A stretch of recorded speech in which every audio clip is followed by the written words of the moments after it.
Welcome back to the channel. Today's lesson is called The Immutable Laws of Swinging. So the immutable laws of swinging are those things that are constant and never changing. And like any law, you don't necessarily have to obey these laws, but sooner or later you'll probably pay a penalty or consequences for not obeying or following the law. Well, the same thing applies to the immutable laws of swinging. Ignore them or disobey them, and your tennis game is going to suffer in the short term and in the long term. On the other hand, follow the immutable laws, build your game on top of the immutable laws of swinging, and you're on your way to athletic glory. Interested? Let's get started.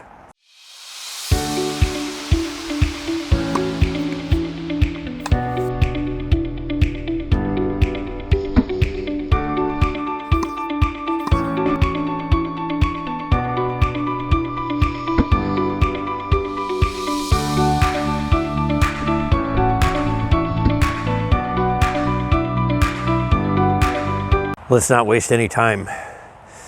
So the first law of immutable swinging is swing like an athlete. And to understand what that law, we have to move on to the next immutable law right away, which is we don't see the real swing. And so what do I mean by that? We have to look at the typical way we view tennis and tennis swings. What you're about to see is a video filmed in real speed, 30 frames a second, that I filmed myself of Djokovic hitting backhand ground stroke. And you'll see that how quickly this transpires in real time. Depending on where we start and end the clip, how much prep time and follow through we include. It's somewhere between 1 and 2 seconds. Typically more like 2 seconds, because the player is sort of standing vertically reading and not reacting at the beginning, and then it takes a long time to finish. So we're looking at a window of 2 seconds. So let me ask if you're ready to see this right now, because it happens very fast. And so I'm going to hit play in right now. So the second immutable law is that we don't see the real swing. Well, obviously we saw something like a real swing here in those 2 seconds. But what we watched primarily 90% of the time in those 2 seconds was Djokovic standing vertically, preparing to hit, and the follow-through period and recovery. There's only a very brief window where he's actually actively swinging. Here we see the real swing, where he's dropped into the slot in transition and he's moved through the follow-through. That only takes 1/10 of a second. So that's the real swing. That is too fast to possibly see very well. It really ends up to be a blur at best. So we really can't analyze it in real time. When we look at the beginning and ending of the stroke, where he's standing vertically, and the 1/10 of a second where he's engaged in the real swing, then we start to understand why it's important that we swing like an athlete, because it's only in that 1/10 of a second that the player is really engaging in the athletic swinging process. The other times he's just standing vertically, reading and adjusting and preparing, and the last part of it is just recovery and follow through, that the swing is already over by then. So we really have to get into the mindset that when we talk about swing, we're talking about that 1/10 of a second on ground strokes. And we're not talking about the 90% where the player is standing vertically. In that 1/10 of a second, all the athleticism that you see in this picture, the de-leveling of the shoulders, the bends and the coils that we've been talking about throughout the whole forehand series and now the backhand series, come into play. But typically, recreational players, they don't see that. They look around the courts and everybody is standing vertically and they're swinging vertically, and the path of their swing is horizontal. So they never really have the chance to swing and hit a topspin shot. And their teachers, even on YouTube, when they're demonstrating something or talking about tennis, they're just standing vertically and they're moving their arms in a more or less horizontal manner typically. Now once they get, some of them are good players, they get out on the court and they show a video of them swinging, then all of a sudden the athleticism comes into play, but you know, that's when they're swinging, not when they're talking to you. And now we're back to the second immutable law again. We don't see the real swing. Or what do I mean? Besides the verticality and the athleticism change when we're doing real swinging, in terms of the topspin on the forehand and the backhand, the average person just doesn't have a accurate mental map of how vertical the swing path is on a modern topspin forehand or backhand. That it's 25 to 30% vertical at this pass-through contact. This is so much more vertical than is in people's minds and most instructors' mind, where they may talk about starting the racket low and sort of moving up in some upward path. This is not going the sharply vertical path that we see in modern topspin shots. And you can see these pictures of the big three from behind where you can actually, or this is actually to the side, where you can see this verticality of the path through contact better. And once we understand to play a modern topspin shot on the forehand or backhand, that we need to develop this ability to this sharply vertical path through contact, then it makes us understand much more clearly why we need to adopt an athletic hitting posture and swinging posture. It's only when we get into the bending of the spine and the body and the coils and uncoiling and the spiraling action that we have on both sides, backhand, forehand, that we can possibly have the arm swing come up and finish in this sharply vertical manner. It's completely impossible standing vertically like I am now. Yes, you can say, well, I can move my arm vertically. Yes, you can, but you can't swing a tennis racket fast or effectively this way. You know, you can swing this arm around 5 or 10 miles an hour. That's all you'll get if you just use your arm. And you're never going to be able to make consistent contact on any kind of fast moving ball, just using your arm and your arm-led path. You have to let the body lead and let the arms flow around the body and be governed by the timing of the body, which, you know, we've covered in great detail in the past and we'll continue to talk about because it's one of the prerequisites of having a better swing. So another reason we don't see the real swing and the bending and curves of the body that we need to see, and or the vertical swing path that we need to understand and see, is generally we have this cognitive and cultural bias towards linearity and verticality. And there's several different reasons for it, and you know, it has a profound effect, and I've talked a little about it before, but we tend to see the world in this horizontal vertical way, and we're not sensitive to tilts and angles and bends. And the court itself is laid out in these vertical straight lines, and it helps us falsely orient our thinking to this linearity straight line idea. And of course the main one that's at fault is an idea that the tennis stroke is a linear arm swing towards the target. And you know, almost all traditional instruction, one way or the other, kind of brings you back in here. They may start with a turning, coiling wind up, but then they'll usually say something about, well, then you know, you change your path of your swing, even though this is only happening in 1/10 of a second, somehow to go straight, and then come around here in a follow through. It's completely impractical and impossible to do this effectively. Yes, players do and have done for many years swing more or less linearly, even at the professional level. As I said, in the 60s, 70s, and 80s, this was sort of the predominant style. Some had more rotation than others, but there was always sort of a too linear component in that swinging process.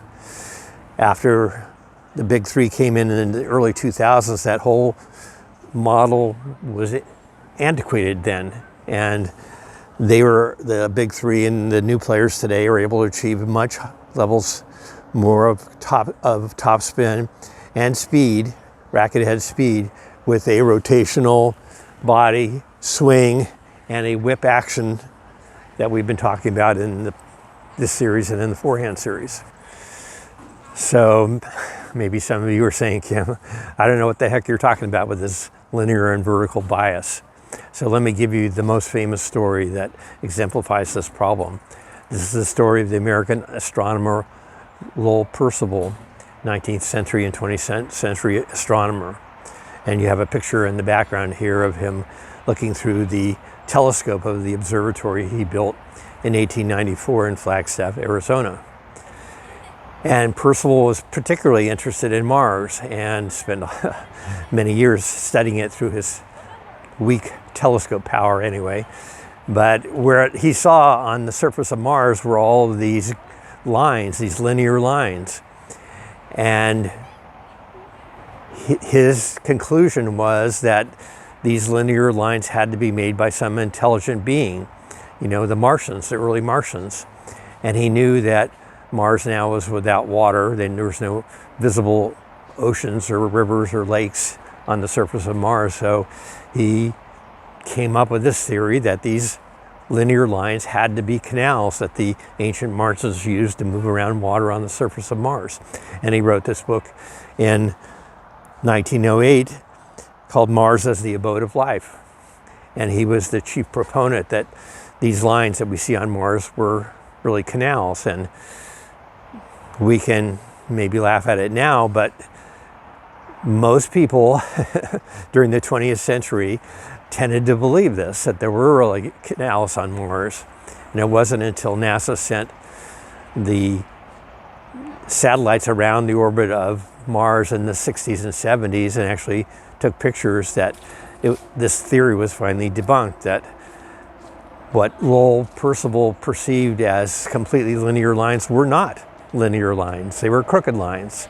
And of course, they were not canals. So we also, despite these stories, you know, culturally and cognitively, we still carry over some of these linear and vertical biases when we start to analyze and think about things, tennis being one of those. You can see the big three and the tracking that I have on their hand and racket path from behind, where we can actually see the form and the shape of this swing pass and the hand pass. And you can see that they're spirals and, you know, circular in nature, obviously. And there's simply no time to be redirecting the racket, you know, to a more vertical path to the target and then over to the other side. This is a complete myth of the modern game that they don't do this. But despite having me display these and other people, and of course in other sports, which most tennis instructors don't look at, you know, the tennis pros will say, yeah, but, you know, somehow, way or other, there's a slight move here, and they do really move their hand and the racket to the target. Despite all the evidence and all the scientific measurement of the swing pass in other sports, they'll still maintain there's some sort of linear path. And you can see that same rotational spiral path on these swings that I filmed of myself from behind. And even though I'm not, you know, a very good baseball hitter or golfer, you know, I know enough about swinging that I can basically do a pretty good job of it. And you can see these are perfect spiraling paths. So that's, you know, evidence that you can see over and over again. But the real evidence is in the scientific measurement of the swing and throwing action that you see in the kinematic sequence, which measures the speed of the rotational body as it rotates in different body segments and moves up faster and faster up into the arm, finally out to the hand, and finally out to the racket. And you can look at and do a Google search for kinematic sequences for golf and baseball and tennis, as I've said before. And in golf, you'll see thousands of these kinematic scientific measurements of the golf swing, all for high-level players looking like the graph that you see here. And in baseball, the same. The view in tennis, also the same. But it's very hard to find them because we're way behind scientifically in measuring the swing compared to especially golf. But these succeeding speeding waves is what the kinetic chain is all about, scientifically measured in all throwing and all swinging sports. So it has been scientifically proven that this sequencing and speed up happens, and it happens pretty much the same in all throwing and swinging sports. So even after some of this evidence is presented to some people, they'll say, well, yeah, maybe the pros do that. Okay, I'll give you that. But, you know, they're so much more coordinated than the average recreational player. And the recreational player is, you know, better off using sort of a more of a linear old style model. They can't possibly be as coordinated as the pros to do this rotational spiral path that you're talking about.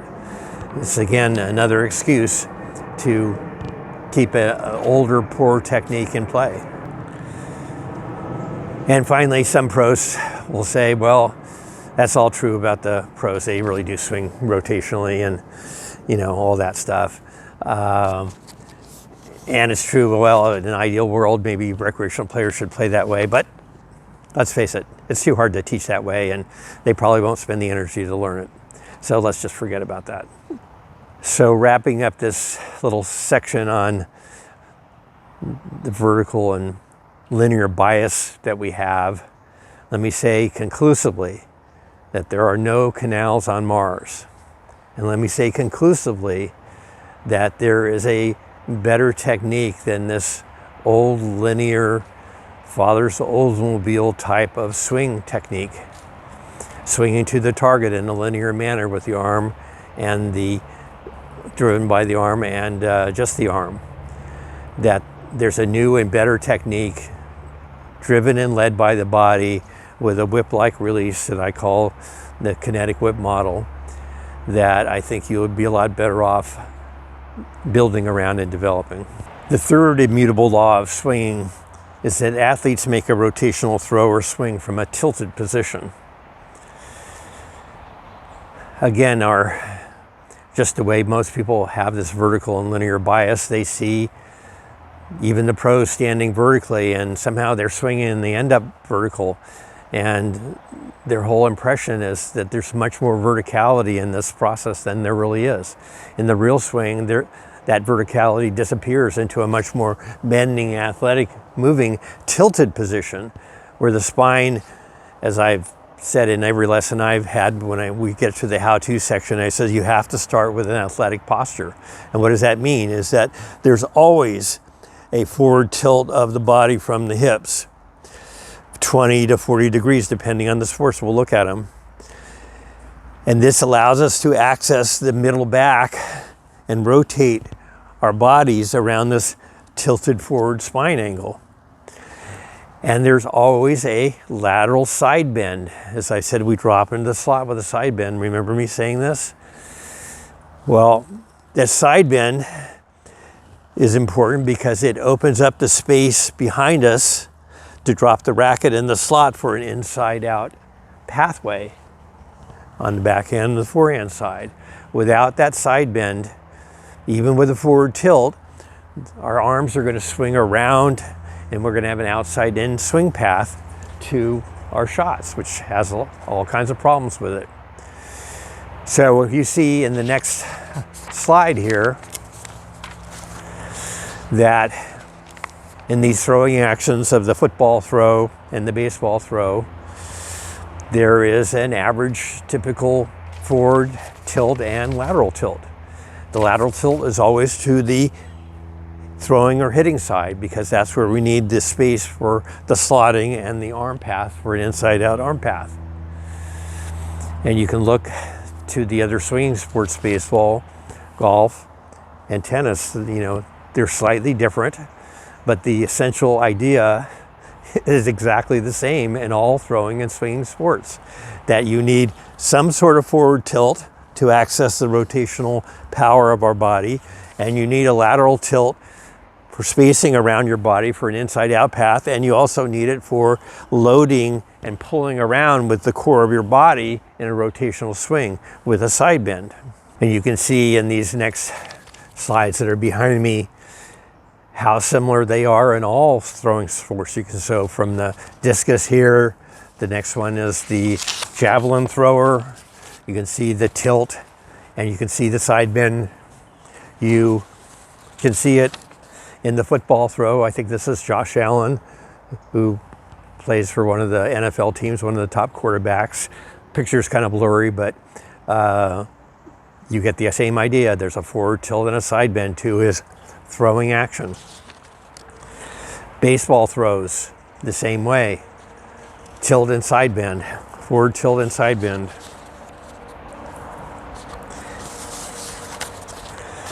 And then for the swinging sports, baseball, golf, you can see Tiger Woods on this slide behind me. All have that forward tilt and side bend to the hitting side. And of course, finally we have the tennis swing, which follows this exact pattern. Maybe a few degrees less of certainly than forward tilt than in golf, because the ball is on the ground. We have a 30 to 40% forward tilt, okay? In tennis, obviously, we're not hitting the ball on the ground, hitting in all kinds of different ranges, so our forward tilt is significantly less, but there still is forward tilt. The fourth immutable law of swing is that athletes throw or swing at 90 degrees of the spine angle. And you'll see this as in the background here as we go through various sports, that this, obviously our arms are connected to our shoulders and our shoulders are connected to the spine. So as the spine tilts and side bends and we start to engage in a rotational action of swinging or throwing around this tilted axis, that as the arms extend out in the swinging process, they tend to swing in the same plane as our shoulders. So if we change the level of our shoulders and swing, our arm path is going to be changed. And so backhand, forehand, side on tennis as well. And it's not something we really have to think about, but it's an important concept because we really have to change and get into a much more athletic mode of movement and being when we're playing tennis.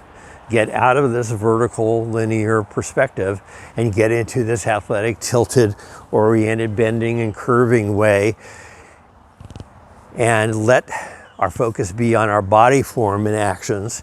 And this law, this immutable law, is that the arm path will be perfect if we get our body perfect, if we get our shoulder plane perfect. And that's much easier to do than controlling our arms out here. So, all we have to do is turn our body in a certain plane and our arms will follow. This is, essential to know and understand as you develop your swing. So you can see in all these different sports, discus, javelin, baseball, golf, tennis, that the arms swing on the same plane as the shoulders rotate. And so our focus should be on achieving the right shoulder tilts and de-leveling as we are engaging in the swinging process. Where the body goes, the arms will follow. And someone might ask, well, why is it always 90 degrees? Well, the simple answer is just the way the human body is built and is constructed over millions of years of evolution for making throwing actions, efficient and powerful. And that man is the best thrower in the animal kingdom by far. The only animal that can throw accurately and at high speed. And so part of that is the fact that the body is designed in a certain way to enable that throwing. And this next sequence, we're focusing more on tennis now. We could see at the beginning of the ground stroke process, this vertical ready read posture that 50 or 60% of the time is spent in really when we're watching someone play a ground stroke. But as they move into the real swing, as these slides go in the background, you'll see how the shoulders tilt. As the spine tilts and bends, shoulders will de-level. And this will shift around in the process of the backswing, and then the transition, and then the forward swing. And then we get this sharp rise of the shoulder plane as we move into contact, and that gives us the ability to move our arms in that 25 to 30% vertical path that we want on the topspin backhand, topspin forehand.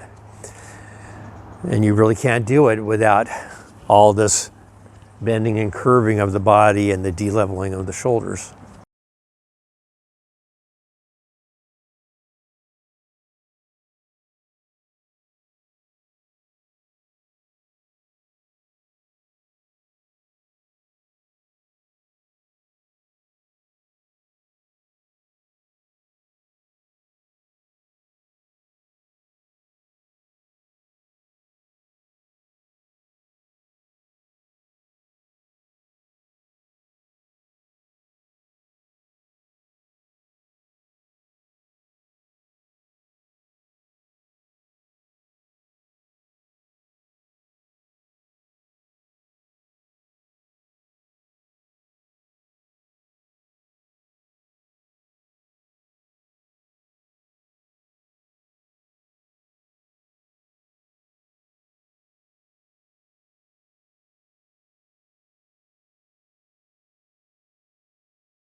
And the takeaway point on this section of the video is again, we have to realize that real swinging involves a lot more athleticism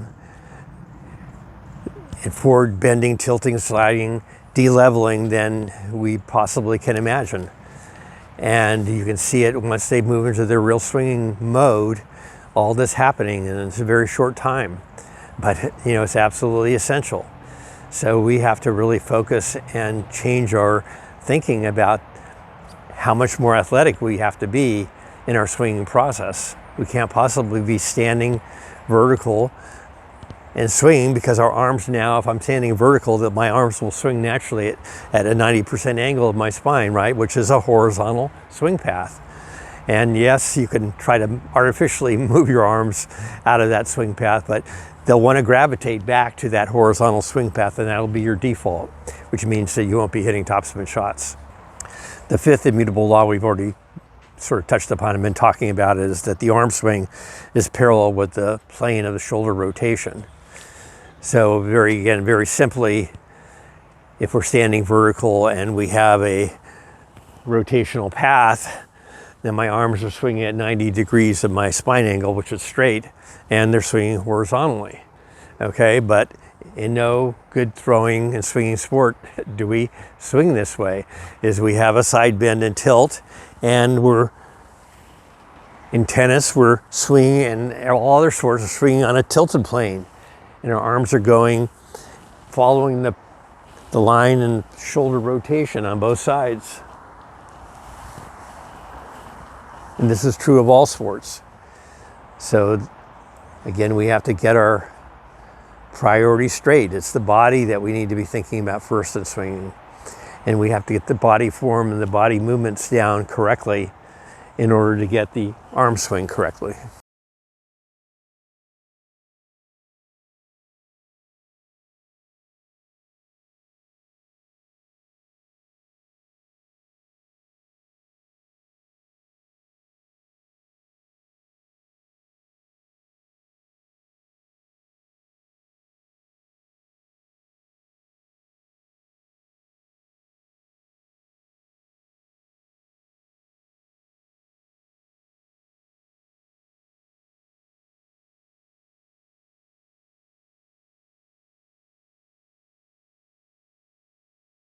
The sixth immutable law of swinging, something very blunt that we've talked about in the past, is keep your butt back in the swinging process.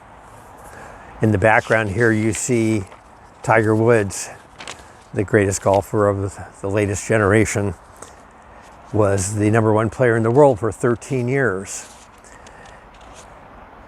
All the athletic talent in the world, right? But he is deliberately practicing what we're talking about with the forward tilt of the body and the side bending.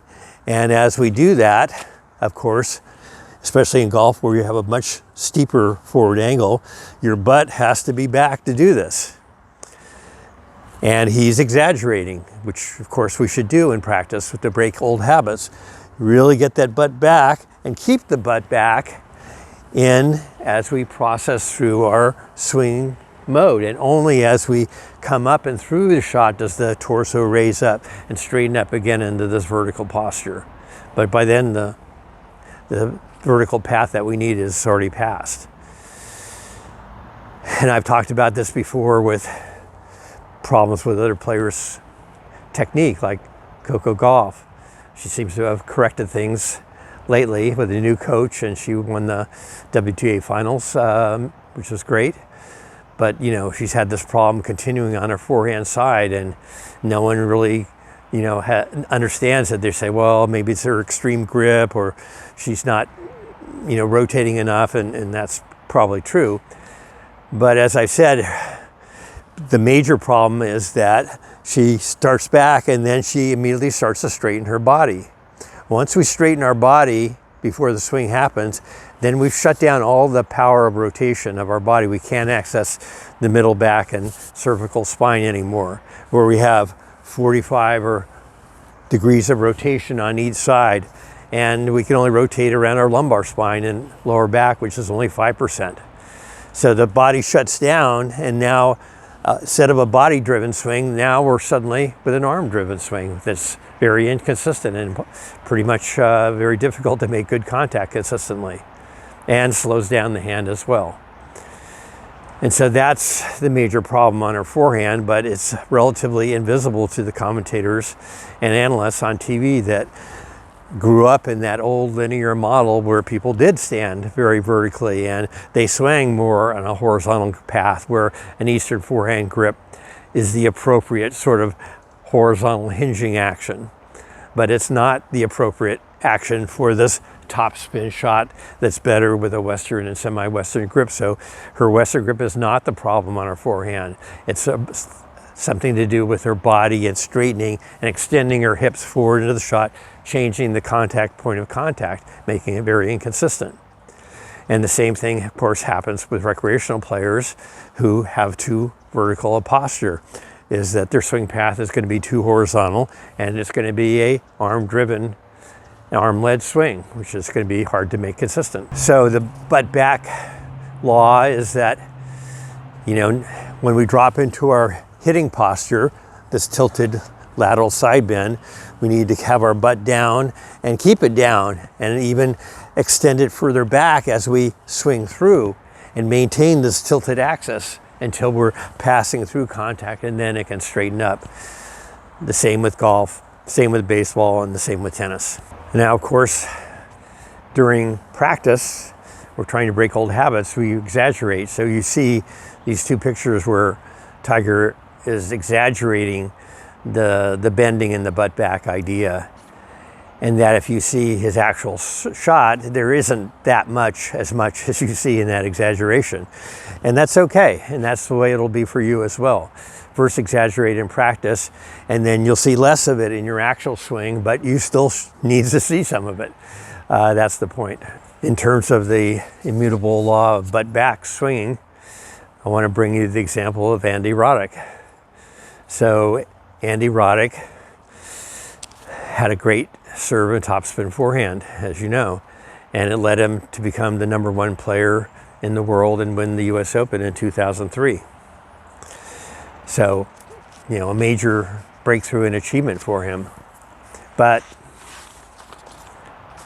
well, I should say, on the next slide, you see his hitting posture on the forehand, his topspin forehand, which was very, very good.